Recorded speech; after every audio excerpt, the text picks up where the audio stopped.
Hey everybody, welcome back to the program. I'm super excited because here in the vinyl pad, I have Angie McMahon. Thank you so much for being here. Thanks for having me. Yeah. I am hoping, I am wide awake now, I've been shaken open. Let's just talk about the new album. Like, what comes first, like the music or the lyrics, or like what do you like to write on? I write on the piano more. Okay. Kind of depends though, like sometimes I feel like writing what I know needs to be like a rock song or something, and I will like try to channel a guitarist, because I don't traditionally think of myself as a guitarist because I learned piano like as a little kid. Okay. So I'm much more comfortable there, so I kind of gravitate to that because I don't have to think about it. Like it's sort of muscle memory, and then I guess I'm writing lyrics. So yeah, to answer your question, it's probably lyrics first, or lyrics as the focus, and maybe I've like written them, or I like will have like written in my journal, and then I'll like put it up on the piano and kind of like start playing and like try and pull words out of it. That's great.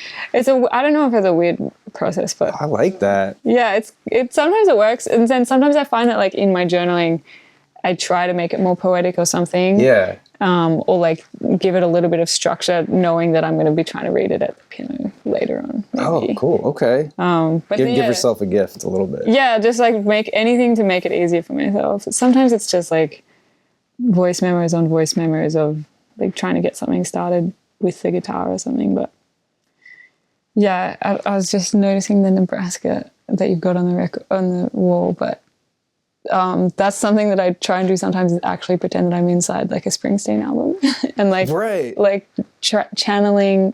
There's a couple albums like that have that effect on me, but like trying to channel the guitar feeling and like energy more and write a song from that place rather than like really thinking about what chords I'm playing or like melody I'm singing. It's more just trying to be like, does that make sense? Like existing in like an emotional space, and then like right from there and what it would feel like. And so like this is one of my favorites, and I just something about, I had a connection between this record and what you did on your first album in a way, just because that record's, I don't want to say less produced, because that it kind of is like, I mean, we produced that record in a way that was more focused on what I had been doing up until that point, which was writing songs alone in my bedroom. Right. And like I didn't have a band until, started like teaching them those songs. So it came from a more like solo artist place. Whereas this one comes after like having toured with a band and thought a lot more about production. So like they're both produced, but just coming from a different place. Right. Yeah. And like I feel like sometimes when you say produced, it can have a negative connotation, almost like overproduced, right? And I don't feel like that at all with this album. Oh, thanks. That's nice. If anything, it just feels like an evolution. I love that word. Yeah, no, I mean, seriously, like, going into this, I went back to your first and I was like, wow, like, I know, like, it's almost 4 years. I mean, not quite, but because I know a lot of these songs were developing since then. But listening to those two, I was just like struck by not only the production on this, but your sense of like melody, of like structure, of lyrics, even your voice. It just was like, wow. It was really, really cool. Like, I feel I'd be proud of your debut, and then to take that and go to this level is really, really cool. Like, it's awesome. Thanks. Yeah. Thank you. Yeah, it's funny, like, to have them both now, and really, really nice to hear it described like that, because I think that's sort of the intention. Like, the first one, I had something more produced to come, but that's not what that one was meant to be. It was, and like, even when I was making it, like, there's some songs on the first record that they did feel like such, like, brave, wild production choices at the time. Like, for me, because I'd never done anything like that before. And they were really formative experiences. Like, that paved the way. And I produced it with my friend Alex, who's my bass player, and it was such a safe space to kind of, like, be a little bit, like, wild and rock and roll, but it also had like a really cool like DIY energy, and like we were doing it on a budget, and did some of it in my house. Like, it was just really really like feeling my way into like what it was even to make a record. Right. And this does feel like the evolution of it, where just like I was maybe more used to what that process looks like, and so could go a little bit further in it, like you learn to swim and you go a bit deeper or whatever. Yeah. Like that kind of, yeah. It's got a great flow. Oh, thanks. It feels like an album. Like it feels, especially the end. Like thanks. one of the things I really like about how you write is that you're very specific, but it's also like, I mean, it's very specific to you, but it's also like very relatable. Oh, like cool. I've never in my life had a sip of Fireball whiskey, but Don't do it. I'm not planning on it. I'd rather make my own cinnamon syrup, and then anyway, we'll get to that in a second. But I can relate to that feeling of like I downed a bunch of vodka, and then like, you know, I thinking I could, you know, and it didn't happen, right? And it's like, oh, I feel that. I think that's really powerful. Oh, thanks for saying that. Yeah, it's nice to be able to like look back on moments like that and get a song out of it, I guess, or like a record. Yeah, out made of it all worth it, right? Yeah, I was just talking before about even drinking and like drinking culture. Like I wrote that song about like an experience that I had when I was in, I guess, like the chapter of the first record, like in that part of my life.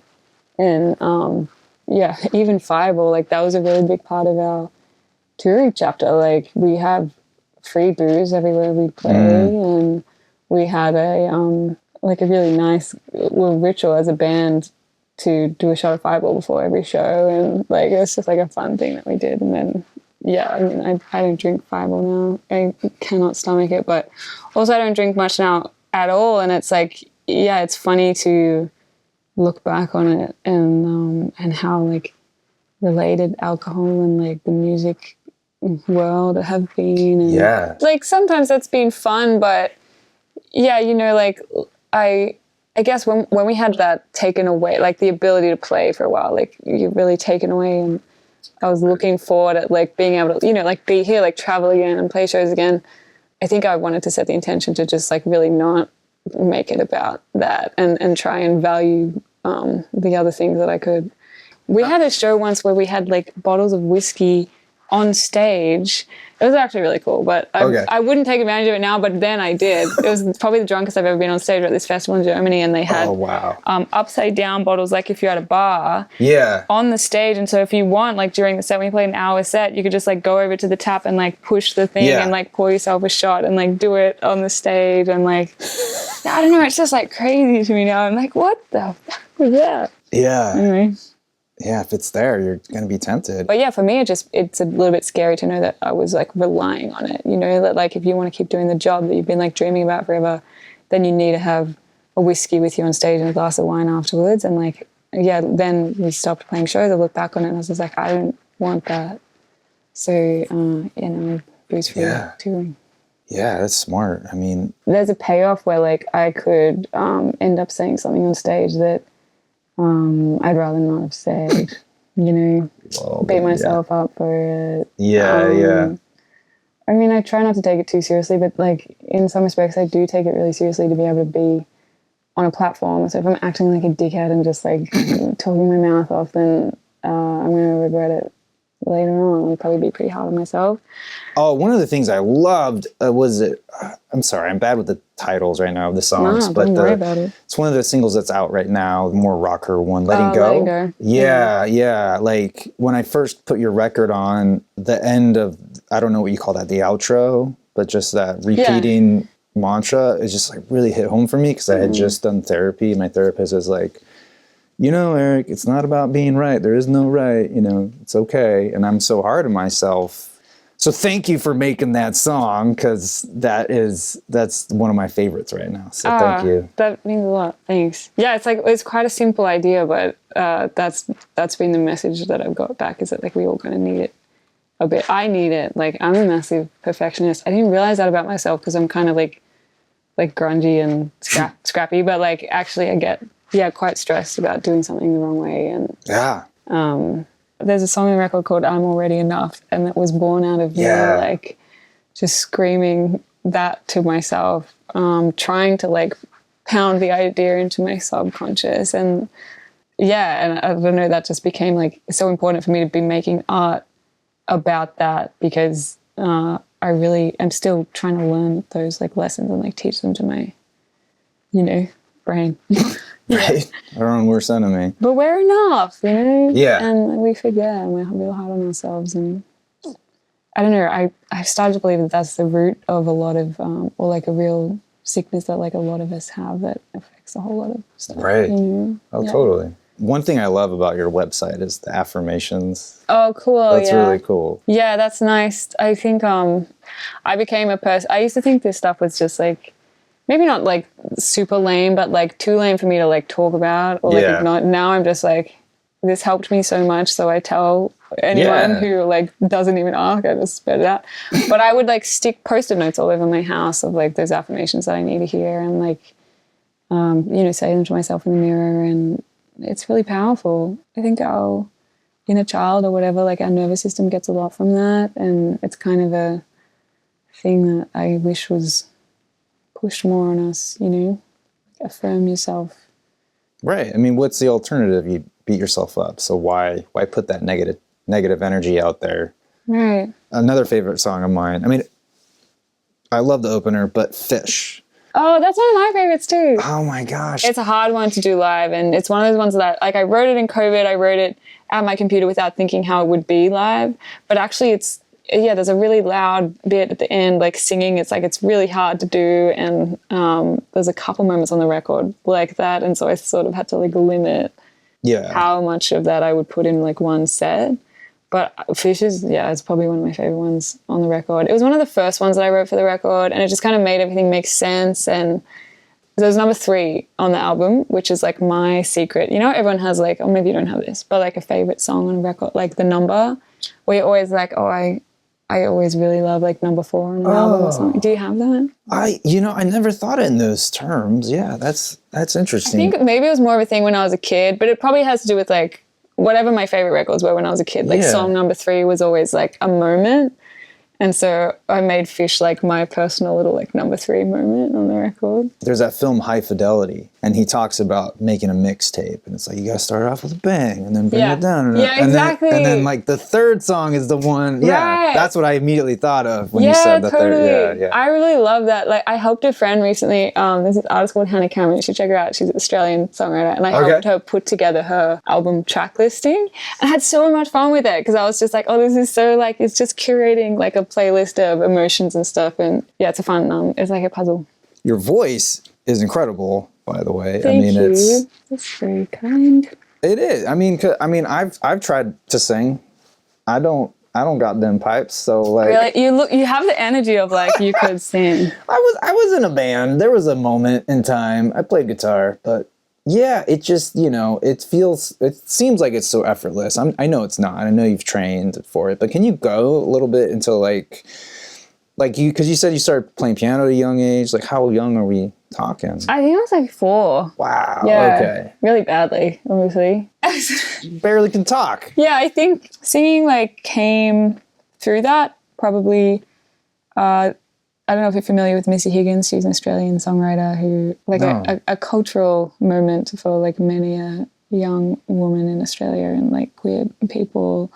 Really great first record called The Sound of White, and that's mostly a piano record. And cool, I'll check it out. I shaped like some of the way that I sing around Missy Higgins, and like would learn her songs on the piano and try to start singing, and like I was getting my piano teacher to like teach me pop songs so that I could like try and sing along with them and stuff. And it's always been a really nice outlet for my deeply emotional state. Yeah.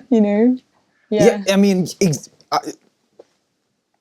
I feel. I mean, I'm maybe putting something on you, but like to me, like when I hear your voice, that sounds like your inner spirit coming out. Like it's just like, whoa, it's really cool. Thanks. That's cool. Yeah, there's a lot of feelings in somewhere in here, but singing is just like really fun. Like cool. And I have I found like when I am having seasons of not singing very much, I become a much more intense and like tightly wound person.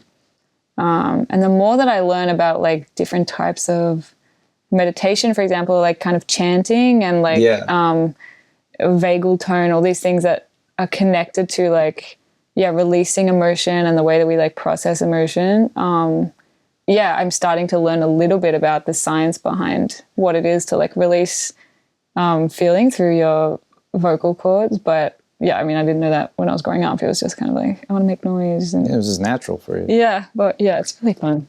And did you have much formal training in voice? I had a little bit. I've never been very good at practicing. Gotcha. So I have had like a couple teachers come into my life for short periods of time and like teach me something new that I'd maybe then like carry on. When I was in like my last couple years of high school, I had one or two really lovely like singing teachers. I did singing for school, which I didn't get a very like high score for because technically I'm not a good singer, as in like I don't tick the boxes of how you're meant to. Oh yeah, sure. But so they were just, sort of trying to help me with like the basics, like, and you're actually doing it wrong. Like, please reshape everything that you are doing. But I've had some really helpful advice. And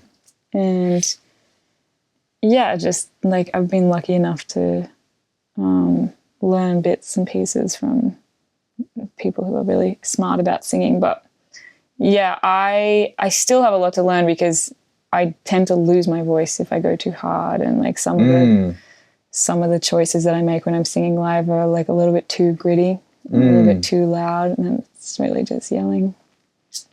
Gotcha. And I'm probably not meant to do that. Right. It becomes stressful because then you're just like, it's such a great moment, but I'm not going to make it through the show tomorrow, Right, yeah. But I'm working on it. Yeah, I'm very excited for you, very proud of the work that you did, and you're able to like get through whatever you were going through and come out the other side, and it's huge. Thank you. Yeah, you too. Thanks. The light again. Right. Yeah. Definitely. It's brutal, man. Yeah, I mean, I went through some like dark times in the space of working on this record, and like, maybe found myself at like like the rock bottom feeling. Yeah. And it's so confronting and like overwhelming. And then I also feel like brand new understandings wouldn't have happened had I not like got to that place. And I feel like that's kind of what I wanted the record to be about as well. And also just like the thing to keep reminding myself of and like, talking to people about is like, sometimes stuff sucks so hard, but like it's temporary, like it is temporary. Yeah. And like there is good on the other side of it, but we need those reminders. We need them from like our friends and like our music and everything, because when you're in that place, like it's so hard to believe it. And Totally. Yeah. I think that's why, I mean, that's one of the reasons I think that I resonated so much is just, I can hear in the lyrics and the music and the melody, like this journey that you went through. And it's like, I went through that. I think we all, at some point in our lives, have to go through some of these times. And it's just like, it's really cool that you were able to face it and then come back out. So, and tell us how it was. It was hard. Yeah. But what a cool thing to then have produced, I think. So Thank you. yeah, it makes it all worth it, I guess, in some respects. Yeah, so Right? yeah, it does. I mean, it gives you something to keep doing with yourself. Yeah. Yeah. Well, thank you so much for hanging out. Thank you so much for having me. Yeah, congratulations on the record. Thank you. Thank you for Yeah, chatting keep with going. me about it. Oh yeah, of course. Thanks for doing what you do. It's Oh. so nice to have a space to talk about this stuff with. Thank you. someone. Yeah, Thanks for caring. of course. Yeah, this is what keeps me going is music. I love that. Your record collection is insane. I love it. Thanks. It's so good. It's it's definitely a part of me. It's an extension for sure. All right, everybody. Thank you so much for watching. I'm your Vinyl Geek, and I'll catch you on the flip side.